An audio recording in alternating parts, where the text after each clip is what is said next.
Hey everyone, this is Pete, and welcome back to Atari A to Z, a series of short playthroughs of Atari 8-bit games, some of which I grew up with and some which are new to me. Today's game is the Extirpator, which was a 1988 release from Telecomsoft's Firebird label, developed by Gary Rimmer and Cal Lewin, and featuring music by Rob Hubbard. And for those wondering, Extirpator means someone or something that kills or wipes something out completely. Cheery, and entirely appropriate for a shoot-'em-up, which is what this is.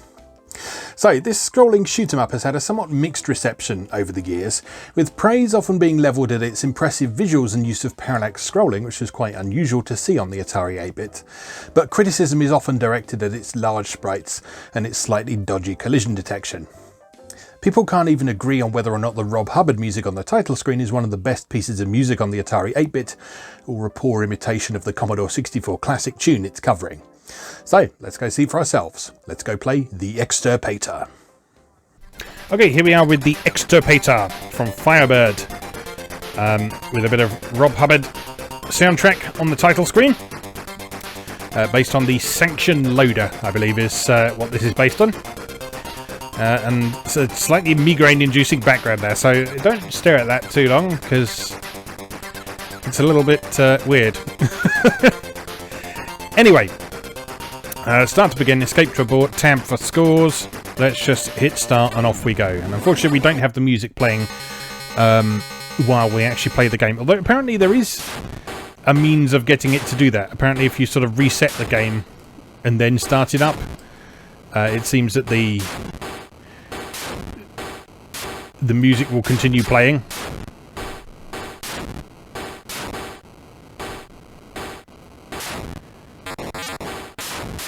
Now, there's quite a few interesting things about this game, especially compared to some other stuff that was around at the time. We've got sort of powerful boss-like enemies, as you've just seen.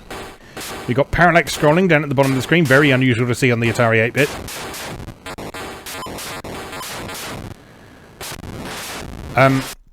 We've got a system that actually sort of punishes you for shooting too much.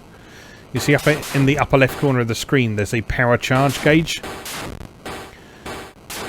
And so if you shoot too much and too often, then you will drain all the power out of your guns. Oops. You'll drain all the power out of your guns and not be able to shoot properly. Now apparently you can also manage that a little bit by hitting the spacebar and not blowing up. If you hit the spacebar to switch to short range mode, you can fire a little bit more quickly, but you're also a bit less likely to overheat your guns. Now the other unusual thing it's got is that it's not one-hit kills in this, for you anyway. If you look in the upper right part of the screen, the things that look like yellow equal signs, that is the health bar for your ship.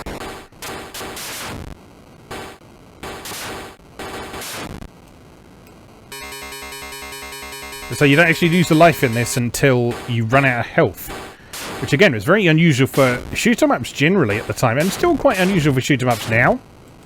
We need to recharge a bit.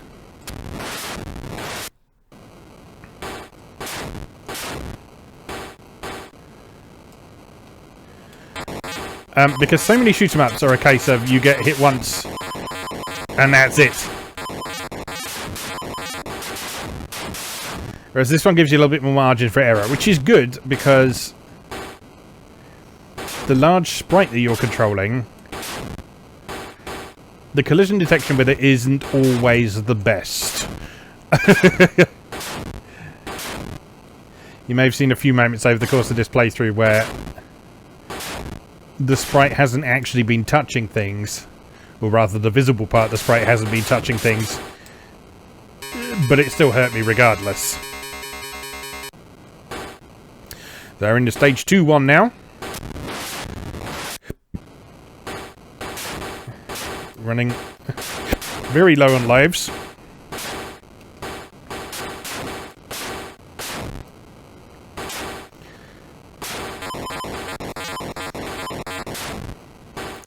But yeah,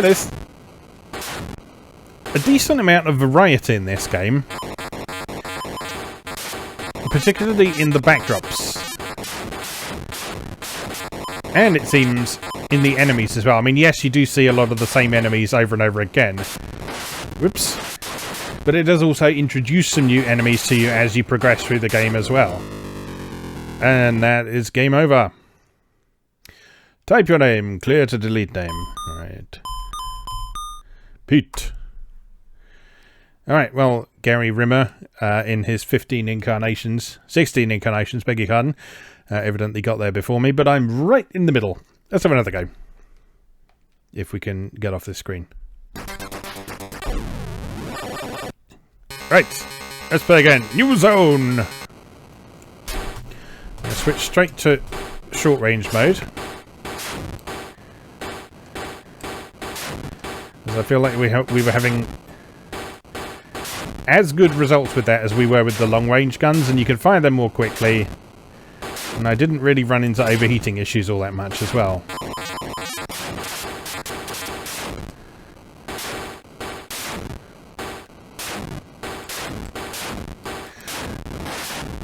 So from what I can tell from playing this is a shoot 'em up that sort of feels a bit more about accuracy rather than blasting away huge formations of enemies.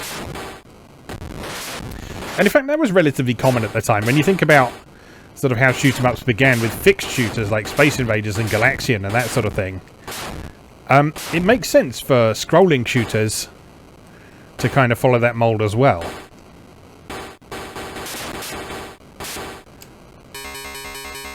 Because those fixed shooters were all about accuracy rather than rapid firing. And if you ignore the backdrop in this, you're basically doing something very similar to what you do in a fixed shooter, which is, you know, shoot stuff.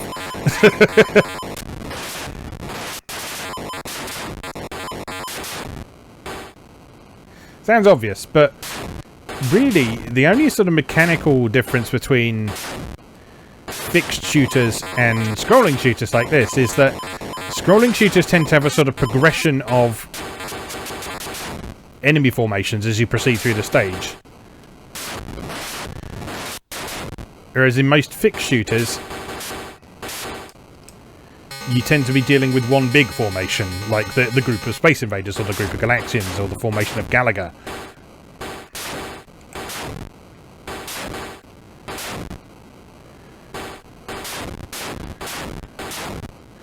And so scrolling shooters, there's more of a sense of... I tend to refer to it as choreography, because I like the image of shoot 'em ups being choreographed like a dance, because they really are in some cases. Perhaps not in this case, but if you look at some of the more intricate releases from later Japanese developers, yeah, they've absolutely been choreographed to look as beautiful as they are to play.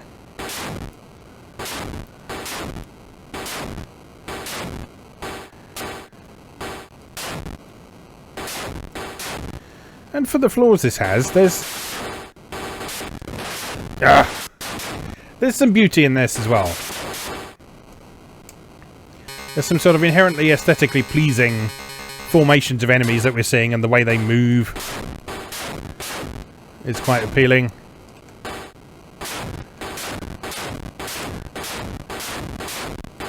Then obviously you've got other aspects of the presentation like the parallax scrolling and the use of colour.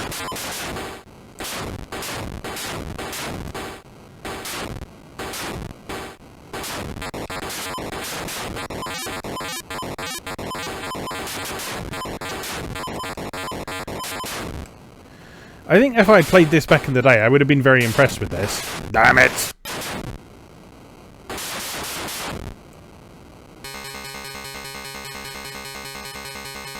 Because on the Atari 8-bit, there were some scrolling shooters, but it was a genre that was kind of still getting started right through the 80s.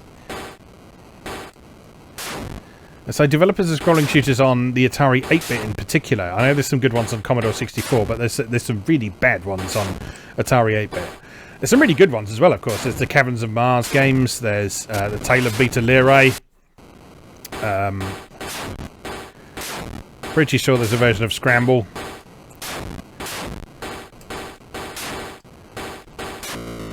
But yeah, there was a fair amount of pap as well as stuff that was actually good. So compared to a lot of other stuff that was around at the time, I think I would have been impressed with this in 1987.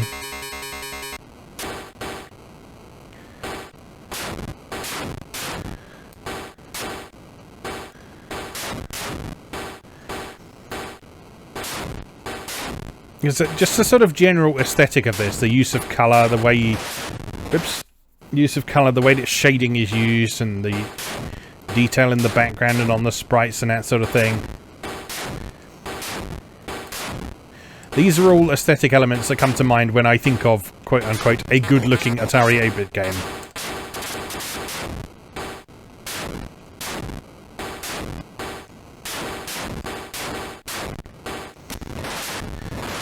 So I remember certain specific games on the Atari 8-bit being held up as really good-looking games. It was often stuff from people like Zeppelin games, and the Zeppelin games is the main one that springs to mind.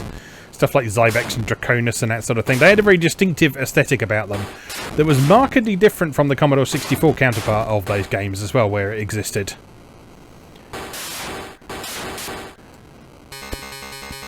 So Zybex on Commodore 64, for example, we talked a bit about this when we actually looked at Zybex a while back. Zybex on Commodore 64 is a lot more colourful, but I think the Atari 8-bit might have the slight edge when it comes to detail. That's because of the way that the different systems' graphics modes worked.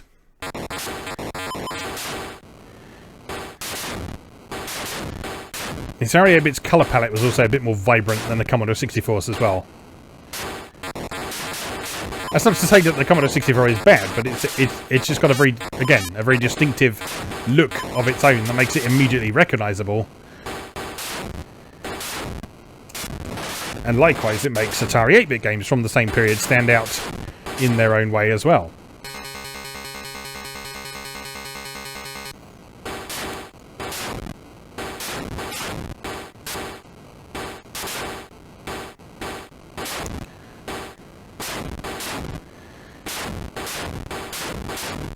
So yeah, I'm very impressed with this game. I mean, if you're going to be super picky about it, it's not sort of 100% smooth and consistent all the way through, but, you know, who cares? It's an Atari 8-bit doing, how many layers is that? 4 layers of parallax scrolling, with a solid game on top of that.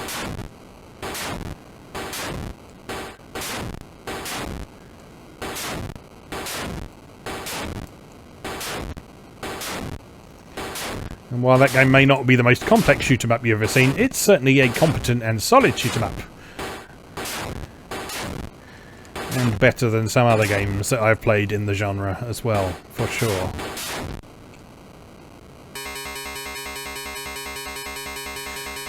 That said, I kind of feel like there's some of those games that I maybe didn't respond all that well to back in the day that I'd quite like to revisit. Like, I remember a horizontally scrolling shoot-'em-up called Transmuter. It's very, very, very, very, very Gradius inspired. And I remember not liking it all that much back in the day because of a few sort of weird aesthetic choices, and also the fact that it moved quite sluggishly and jerkily. And also the ship you were controlling looked weirdly like a sort of nodding donkey going along. Oh dear. But yeah, that's not actually a game I've gone back to since I had it back in the day. So that might be quite interesting to return to, because one of the things I found as I get older and more experienced with all aspects of gaming, really, so everything from game design to the capabilities and limitations of specific platforms, I find myself a lot more tolerant of stuff than I was as a kid. Which is not surprising, really, when you think about it.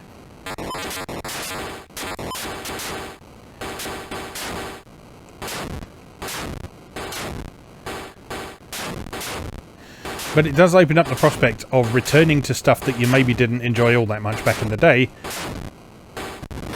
rediscovering it and finding out that it's actually not all that bad.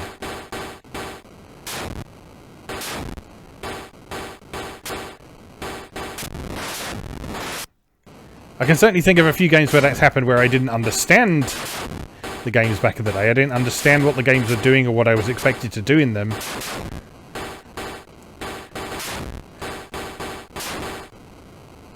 And having a better understanding of... Uh-oh. I think it's all over. It's all over! And having a better understanding of game design and stuff now, I understand what they were trying to do and what I'm expected to do and how that game works and that sort of thing. Yeah, whether stuff like Transmuter is actually any good or not, though, we'll have to return to it and see, I guess.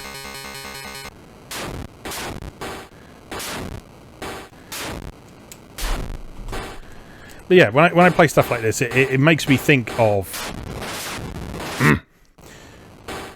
makes me think of Blind Righteous Fury is what it does. No, it makes me think of stuff like Transmuter. And the fact that I should probably return to them at some point to give them another chance.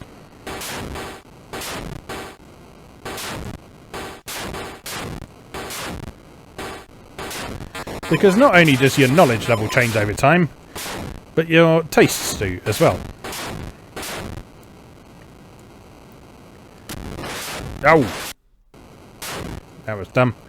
I know certainly there's a lot of types of games that I enjoy now that I would have never got my head around back in the day.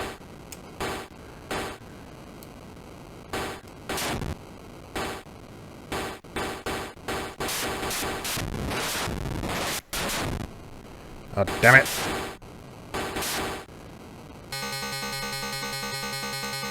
There seems to be slightly inconsistent sort of collision detection behaviour on whether those blocks disappear when you shoot them at the end of the stage.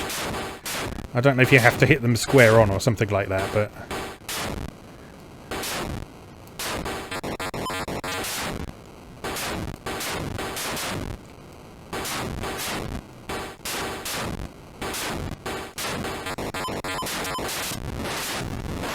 Curses!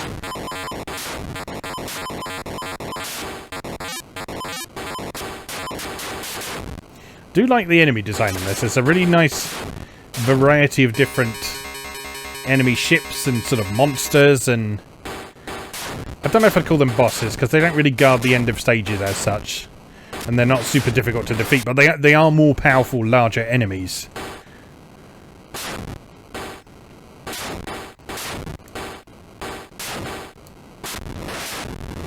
Which again is something that was not seen all that often at the time.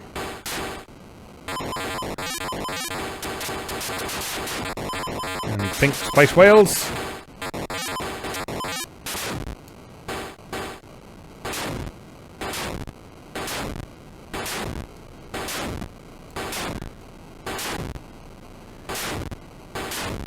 Yeah, on the whole, I'm having a good time with this.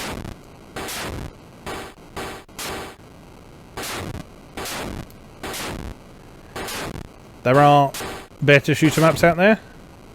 But as I say, there are far, far worse shoot-em-ups out there as well.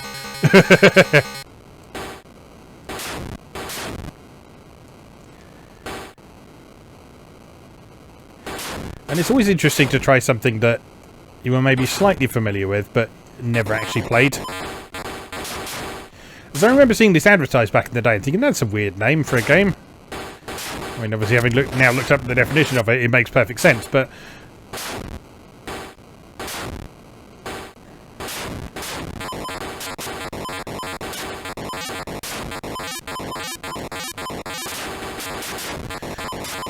yeah, this is very much a game I was aware of the existence of, but never actually played. It's not one we had a copy of, it's not one I bought on cassette, it's not one that we acquired from the local computer club.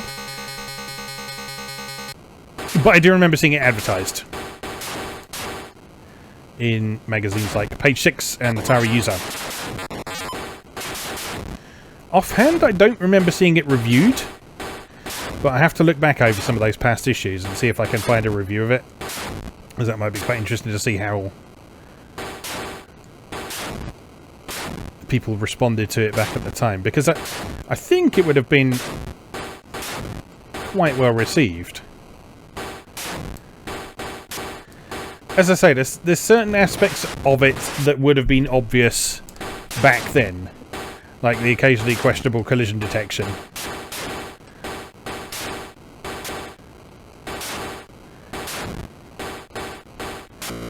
And the sometimes inconsistent behaviour of his shots. But I think there was probably enough there to sort of counterbalance that side of thing. I think the impressive visuals and all that side of thing would have probably counterbalanced some of the gameplay sides enough for a lot of those magazines to give that a good review. But I may well be wrong. It's something I should have probably done before we started recording here, but I did not do that. Sorry. Anyway, that is the Extirpator for Atari 8-bit from Firebird. As always, thank you very much for watching, and I'll see you again next time.